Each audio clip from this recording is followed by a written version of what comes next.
हरि नाम। नित पथ संगत साधु की आजीवन मुक्त सुख राम। अणभे पद पर कास के दायक सतगुरु राम। अनंत कोटि जन सहाय की ताय करूं प्रणाम। सतगुरु को मन कोई लेवे मान। तो सहज होते हैं संत दास मुश्किल आसान। भक्ति भक्त भगवंत गुरु चतुर नाम बपु एक। जिनके पद रज परस काम नासत विघ्न अनेक। सब धरती कागज करम सब वन कलम कटाए। सात समुद्र शाही करम सतगुरु गुण लिख्या न जाए। राम राम राम राम राम राम राम। आप सभी के अंदर विराजमान परमात्मा के पावन चरणों में प्रणाम। राम राम। आनंद श्री सद्गुरु सुखराम जी महाराज की आत्म सार ग्रंथ चल रहा है। महाराज फरमाए जब शून्य समाधि लग जाती, जेता निमक फलक वहाँ रहना। सुध बुध रहे न कोई, कईयो कहा कहने नहीं आवे। ब्रह्म भेव का भाई। जब सुन समाधि में साधक जितने पल वहां रहता है आनंद पद में, उस शरीर की कोई सुध-बुध नहीं रहती, इंद्रियों की कोई सुध-बुध नहीं रहती। क्योंकि वहां का आनंद ऐसा है कि जीव अपना जीव भाव सब कुछ भूल जाता है वहां के आनंद में जब जाकर समाता। तो कईयों कहाँ कहने में नहीं आता है किस प्रकार से महाराज फरमा रहे हैं कि मैं वर्णन करके बताऊं वहाँ का आनंद। ये ब्रह्म का भेव ऐसा है, ब्रह्म का रहस्य ऐसा है, ब्रह्म के आनंद का भान ऐसा है कि वो कहने में नहीं आता। बस जो अनुभव करता है उसे ही ऐसा आनंद प्राप्त। वर्णो वर्ण रूप नहीं कोई, दुख सुख आवे न जावा। त्रिपुटी परे ईशी विधि दर्शे, ज्ञान न गोष्ठ न आवा। महाराज मैं उसका वर्ण कैसे वर्णन करके बताऊं कि वो कौन से रंग का है, कौन से रूप का है, कौन से आकार का है। वो तो रूप देख देखण के माई, दिष्ट दुष्ट में आवे नहीं।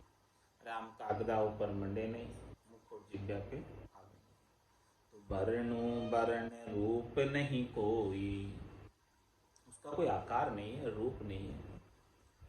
दुख सुख आवे न जावा। उस स्थान पर जो पहुंच जाता है साधना करते करते सद्गुरु की कृपा से, तो फिर दुख और सुख दोनों ही जो है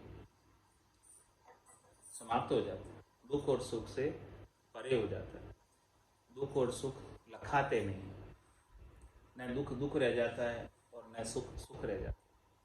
सुख दुख दोनों अज्ञानी के, ज्ञानी माने नाई। रामचरण गिरि सिंधु जल जो दिसे दर्पण। तो उस स्थान पर पहुंचने के बाद की स्थिति है कि सुख और दुख समाप्त हो जाते हैं और आवे न जावा। वहां जाने के बाद जाना आना जो लगा हुआ है इस त्रिलोकी में, इस भवसागर में, 84 में, वो जाना आना भी मिट जाता है। तो ऐसी स्थिति कब दर्शन में आती है? त्रिपुटी परे ईशी विधि दर से, ज्ञान ने गोष्ठ ने आवा। त्रिपुटी परे ऐसी विधि दरसती। त्रिपुटी को जब पार करके, भंवर गुफा को पार करके, सिद्धशिला को विगन मंडल में, विदेही मंडल में शब्द ब्रह्म के साथ जब आत्मचेतन प्रवेश करता है तो ऐसी विधि, ऐसी रीत दर्शन में आती है, अनुभव में आती है कि ज्ञान ने गुष्ट ने गावा, वहाँ पर कुछ भी नहीं है, बिल्कुल शून्य है, शून्य के सिवाय और कुछ भी नहीं है। न तो कोई ज्ञान की गोष्ठी है वहाँ पर, न कोई ज्ञान का गाना है, कुछ भी नहीं करना है और न आना है न जाना है। उस स्थान पर ही हमेशा के लिए आनंद में अवस्थित रहना है। वहाँ कुछ भी नहीं है, शून्य है, शून्य के सिवाय और कुछ भी नहीं है, और आत्मा भी शून्य रूप होकर जाती है।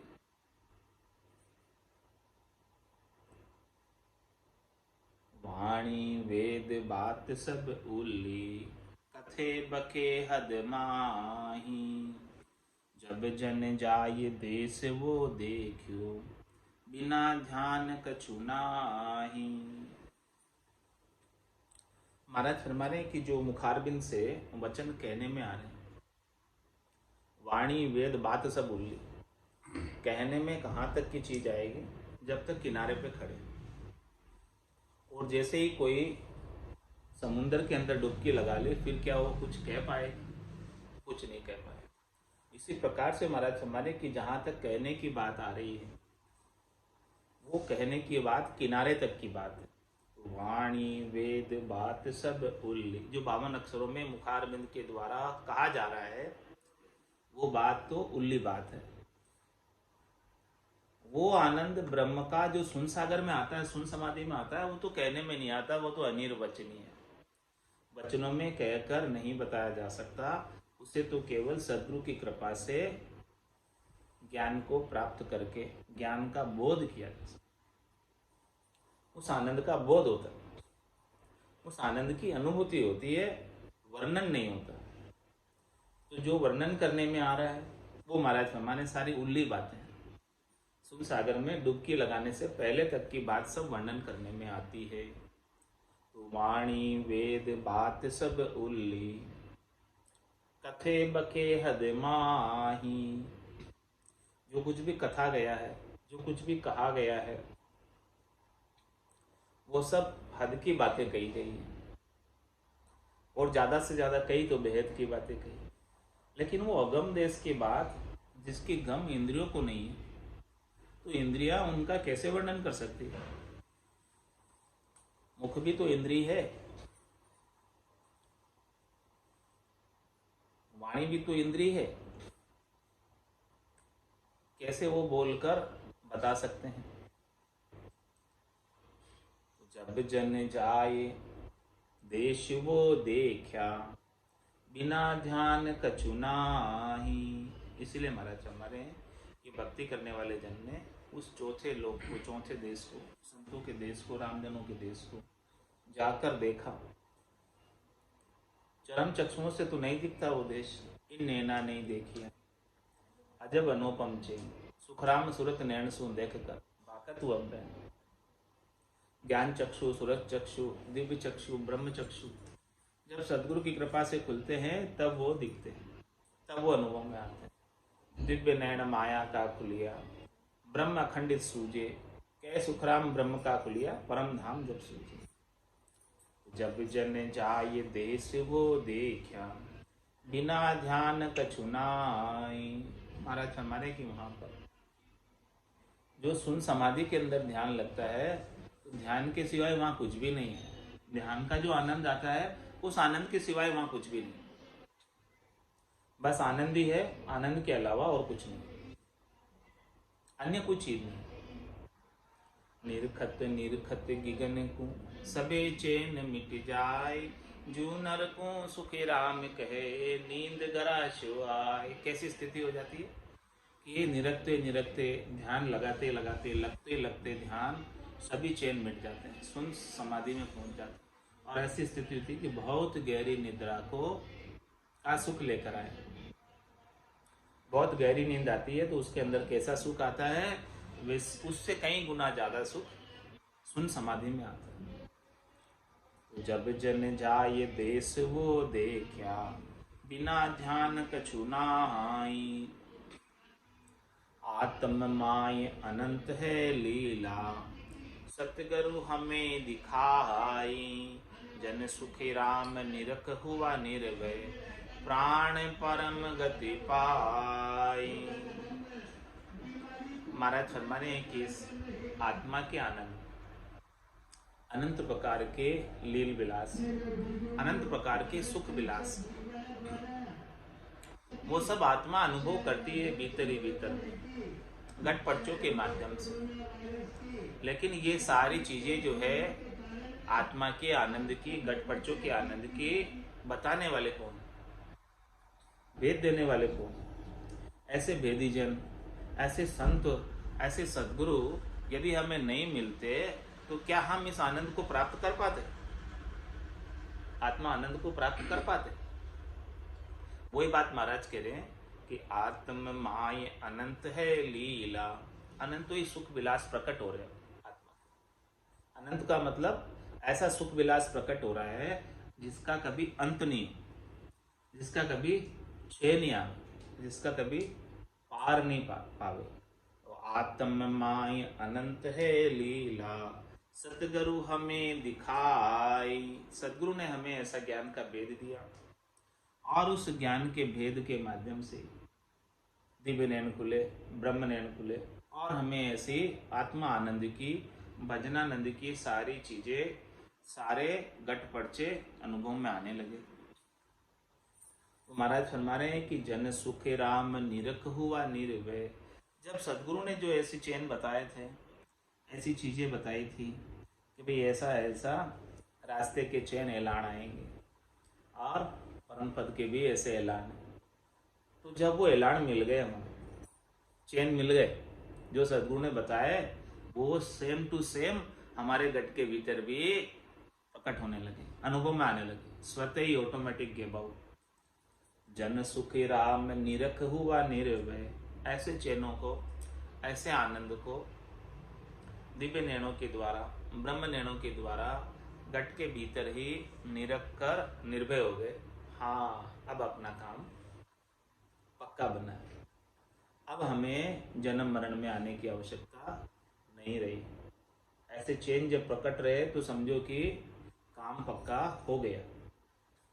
जन सुखे राम निरख हुआ निर्भय, प्राण परम गति पाए।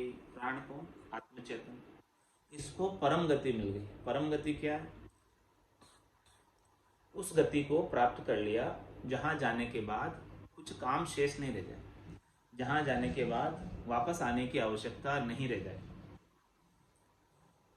परम विश्राम की गति को आत्मचैतन्य ने निज नाम के माध्यम से, संतों की कृपा से, सद्गुरु की कृपा से प्राप्त किया।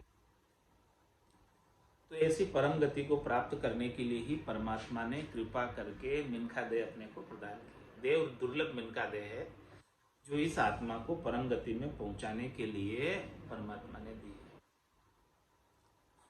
आत्म सार ग्रंथ है ऐसो, जे कोई आन विचारे, जन सुखी राम मोख को गेलो, काल कर्म सब मारे। ये ग्रंथ महाराज ने कहा है कि बड़ा अद्भुत है, बड़ा विलक्षण है, बड़ा आनंददायक है। इस ग्रंथ के ऊपर कोई विचार करे कि ये आत्मा, जीवात्मा क्यों आई यहाँ पर, क्या करने आई और क्या कर रही है। सौदा अगर चलिया जीव सौदे, भरत खंड में आया, कहीं एक कर गया लाभ कमाई और कहीं एक मूल टका। तो यहाँ पर आत्मा लाभ कमाई करने आई, परमात्मा पद में मिलने के लिए आई। तो आत्म सार ग्रंथ है ऐसो, यही सार चीज है, यही खास चीज है कि यहाँ आकर परम गति को प्राप्त कर ले, परमात्मा पद को प्राप्त कर ले। यही सार की बात है। इस सार की बात पर कोई विचार करे। आत्म सार ग्रंथ है ऐसो, जे कोई आन विचारे। आकर इस ग्रंथ पर विचार करे, आकर यानी सत्संग में आकर इसको श्रवण करे और श्रवण करके और फिर भीतर में इसका विचार करे।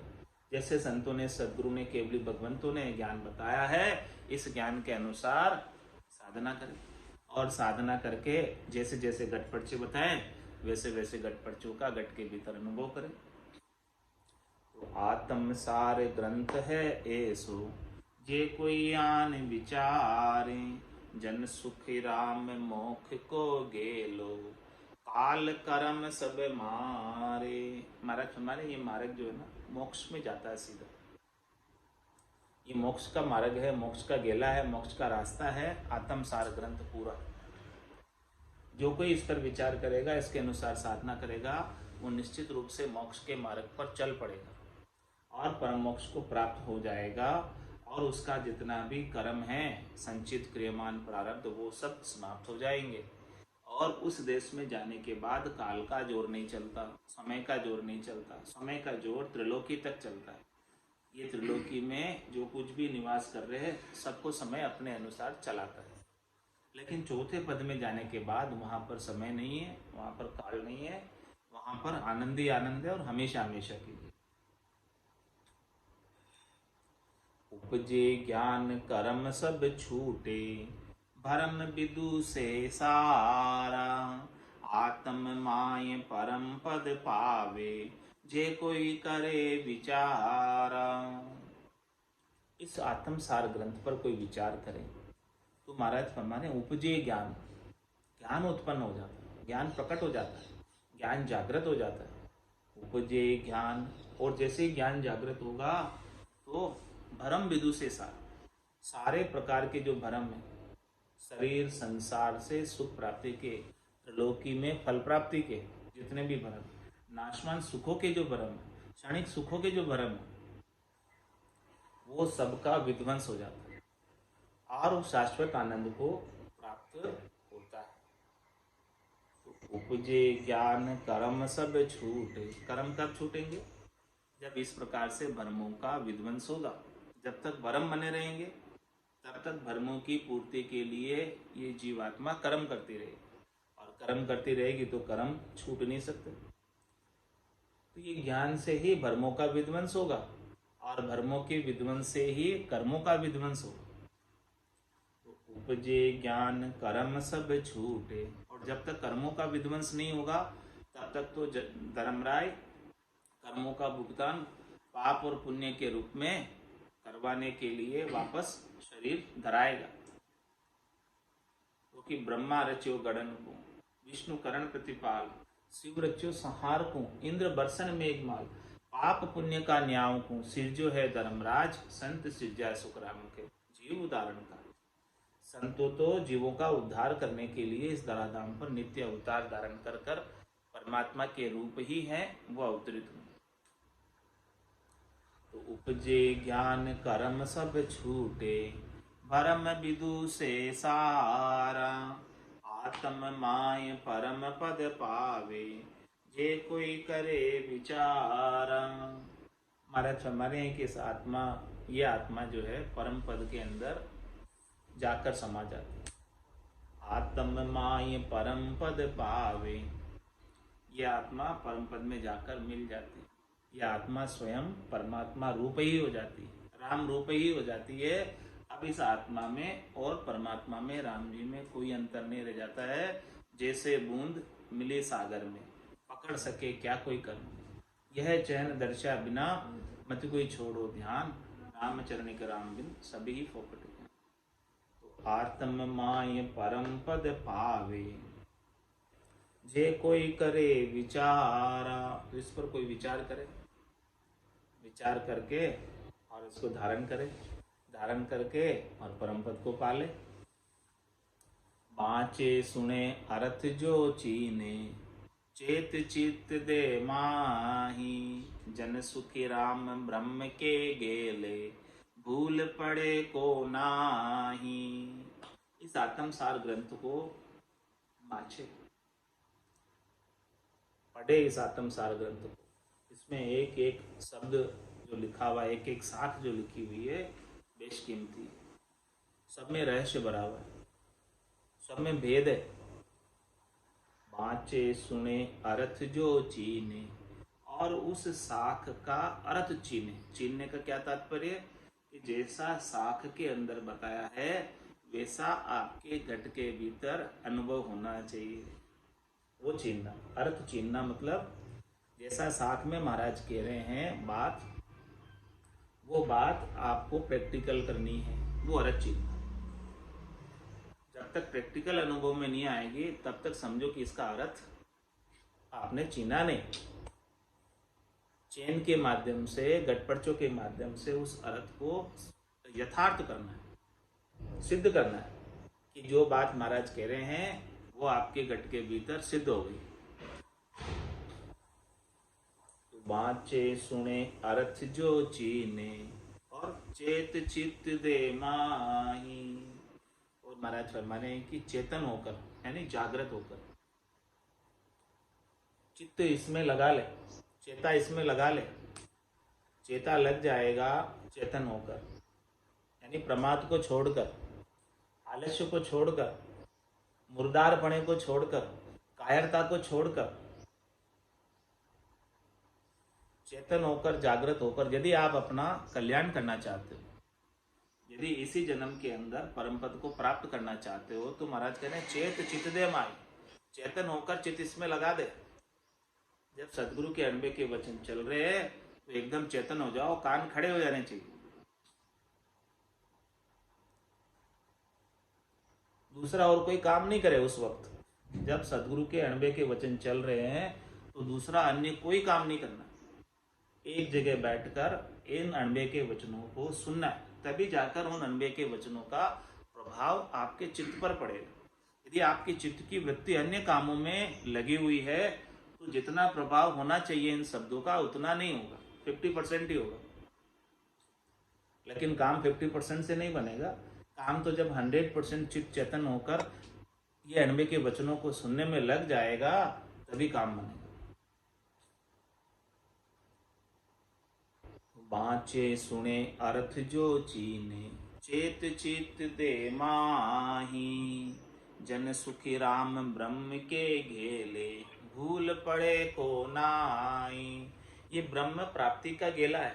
ये मार्ग जो बताया महाराज ने, ये ब्रह्म प्राप्ति का मार्ग है। इस मार्ग के अंदर कोई चले तो इसमें सारे अंग लक्षण महाराज ने बताए हैं, सारे चेन महाराज ने बताए हैं। साधना शुरू से लगाकर लास्ट तक की बताइए, क्या क्या गट पर्चे होते हैं सब बताए। तो वो सब चीज मिलती जाएगी, मिलान होता जाएगा, तो निश्चित रूप से परम पद में पहुंच जाओगे। उसमें कोई भूल नहीं पड़ेगी, उसमें कोई त्रुटि नहीं होगी, गलती नहीं होगी, कसर नहीं रहेगी। सारी कसर कोर निकल जाएगी जब इस प्रकार से चेता लगाकर इस आत्म सार ग्रंथ की एक एक शाख को सुन लो। बाँचे सुने अर्थ जो चीने, चेत चित दे माई। जन सुखी राम ब्रह्म के गेले, भूल पड़े को नाई। सारी बात देख हम भाकी, जेती मोय लखाई। जन सुखी राम वार नहीं पारा, ब्रह्म भेद को भाई। क्या फरमा रहे हैं? ये ब्रह्म का भेद तो अपार है, इसका क्षय नहीं ले सकते, इसका पार नहीं पा सकते। मैंने जितनी बात बताई है उतनी ही बात बताई है जितनी मुझे अनुभव में आई। बाकी इसके लील विलास तो अनंत है, इसके सुख विलास तो अनंत है, इसका आनंद तो अनंत है, अपार है। सारी बात देख हम भाकी। जितनी भी शाखें मैंने कही है, जितनी भी बात मैंने बताई है भी आपको गटपर्चों की, वो मैंने मेरे दिव्य नैनों से और ब्रह्म नैनों से जितनी मुझे अनुभव में आई है उतनी ही बात मैंने आपको बताई है। बाकी वो आनंद तो जितनी बात मैं बता रहा हूँ उससे भी कई गुना ज्यादा है, उससे भी कई गुना विलक्षण है। नहीं बता सकता है सारी बात तो मैं, लेकिन जितनी मुझे अनुभव में आई है उतनी मैं आपको बता दे रहा हूँ। सारी बात देख हम भागी, जेती मोय लखाई। जन सुखी राम भार नहीं पारा, ब्रह्म भेद को भाई।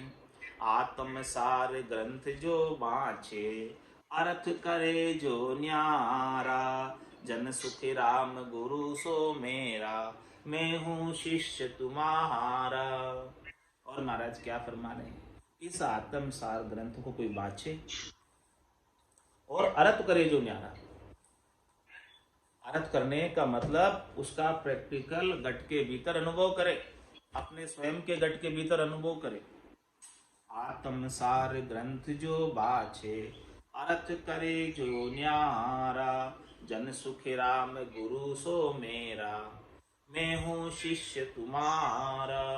महाराज फरमा रहे हैं कि वो हमारे ही गुरुपद देश का वासी हो जाएगा, जिसने इस आत्म सार ग्रंथ के अंदर जो जो भी बातें बताई है उसका अर्थ छीन लिया, अपने गट के भीतर प्रैक्टिकल रूप में अनुभव कर लिया, तो वो निश्चित रूप से हमारे गुरुपद देश का वासी हो जाएगा।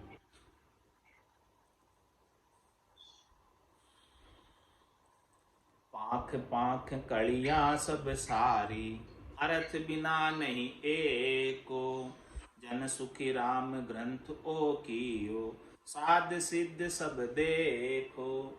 महाराज फरमाने की इसकी पांख पांख कड़ियां कड़ियां, यानी इसकी एक एक शाख, ये सब इसके पांख हैं, कड़ियां हैं, एक एक अक्षर, एक एक शब्द।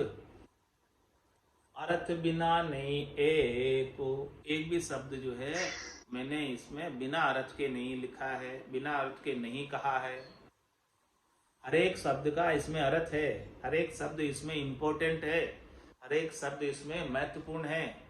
एक शब्द को भी आप लोपना नहीं, ऐसा कह रहे।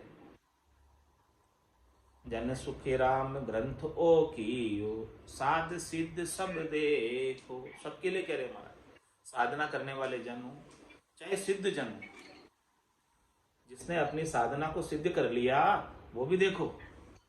इसमें आपको और आगे की रहस्य की बात मिलेगी। जितनी बार इसको पढ़ोगे उतनी बार नया नया रहस्य इसमें से उजागर होगा। तो इस ग्रंथ को देखो, इस ग्रंथ को बाँचो, इस ग्रंथ को सुनो, इस ग्रंथ का अर्थ चीनो, और जितनी बार इसका अर्थ करने बैठोगे उतनी बार नया नया अर्थ निकलेगा। अर्थ करे जो न्यारा, आगे से आगे की बात खुलेगी, इसमें रहस्य के ऊपर से पर्दे हटेंगे। तो पांख पांख कलियां सब सारी, अर्थ बिना नहीं एको। एक एक परत हटती जाएगी, ऊपर से ऊपर एक एक पर्दा हटता जाएगा और साधक आगे से आगे पहुंचता जाएगा। जन सुखी राम ग्रंथ ओ कियो, साध सिद्ध सब देखो। सबको देखने के लिए महाराज कह रहे हैं कि ये ग्रंथ सबके लिए उपयोगी है, साधना करने वालों के लिए उपयोगी है, सिद्ध जनों के लिए भी उपयोगी है, और नर नारियों के लिए, सबके लिए उपयोगी है। जो कोई भी इसका पढ़ेगा, सुनेगा, समझेगा, उसको निश्चित रूप से आनंद प्राप्त होगा। मनुष्य जन्म अनमोल रे, मिट्टी में ना रोल रे। मनुष्य जन्म अनमोल रे, मिट्टी में ना रोल रे। अब तो मिला है फिर न मिलेगा, कभी नहीं कभी नहीं कभी नहीं रे। अब तो मिला है फिर न मिलेगा, कभी नहीं कभी नहीं कभी नहीं रे। तू सत्संग में जाया कर, गीत प्रभु के गाया कर। तू सत्संग में जाया कर, गीत प्रभु के गाया कर। शाम सवेरे बैठ के बंदे उसका ध्यान लगाया कर। शाम सवेरे बैठ के बंदे उसका ध्यान लगाया कर। नहीं लगता कछु मोल रे, मिट्टी में ना रोल रे। नहीं लगता कछु मोल रे, मिट्टी में ना रोल रे। अब तो मिला है फिर न मिलेगा, कभी नहीं कभी नहीं कभी नहीं रे। अब तो मिला है फिर न मिलेगा, कभी नहीं कभी नहीं कभी नहीं रे। तू है बुलबुला पानी का, मत कर जोर जवानी का। तू है बुलबुला पानी का, मत कर जोर जवानी का। नेक कमाई कर ले बंदे, पता नहीं जिंदगानी का। नेक कमाई कर ले बंदे, पता नहीं जिंदगानी का। सबसे मीठा बोल रे, मिट्टी में ना रोल रे। सबसे मीठा बोल रे, मिट्टी में ना रोल रे। अब तो मिला है फिर न मिलेगा, कभी नहीं कभी नहीं कभी नहीं रे। अब तो मिला है फिर न मिलेगा, कभी नहीं कभी नहीं कभी नहीं रे। मतलब का संसार है, नहीं शिकायत वार है। मतलब का संसार है, नहीं शिकायत वार है। संभल संभल कर चलना बंदे, फूल नहीं अंगार है। संभल संभल कर चलना बंदे, फूल नहीं अंगार है। मन की आंखें खोल रे, मिट्टी में ना रोल रे। मन की आंखें खोल रे, मिट्टी में ना रोल रे। अब तो मिला है फिर न मिलेगा, कभी नहीं कभी नहीं कभी नहीं रे। अब तो मिला है फिर न मिलेगा, कभी नहीं कभी नहीं कभी नहीं रे। सतगुरु परम उदार है, ज्ञान के भंडार है। सतगुरु परम उदार है, ज्ञान के भंडार है। जो कोई उनकी शरण में जावे, उसका बेड़ा पार है। जो कोई उनकी शरण में जावे, उसका बेड़ा पार है। ज्ञान ही अनमोल रे, मिट्टी में ना रोल रे। ज्ञान ही अनमोल रे, मिट्टी में ना रोल रे। अब तो मिला है फिर न मिलेगा, कभी नहीं कभी नहीं कभी नहीं रे। अब तो मिला है फिर न मिलेगा, कभी नहीं कभी नहीं कभी नहीं रे।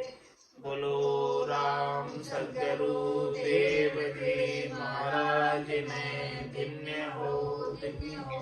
परम दयाल सद्गुरु सुखराम जी महाराज ने धन्य हो धन्य हो। अनंत श्री सद्गुरु सुखराम जी महाराज के ज्ञान स्वरूप भगवान ने धन्य हो धन्य हो। केवली भगवंता ने धन्य हो धन्य हो। जीवा तारण जहाज ने धन्य हो धन्य हो। मोक्ष के मालिका ने धन्य हो धन्य हो। अनंत कोटि संतान ने धन्य हो धन्य हो। राम सब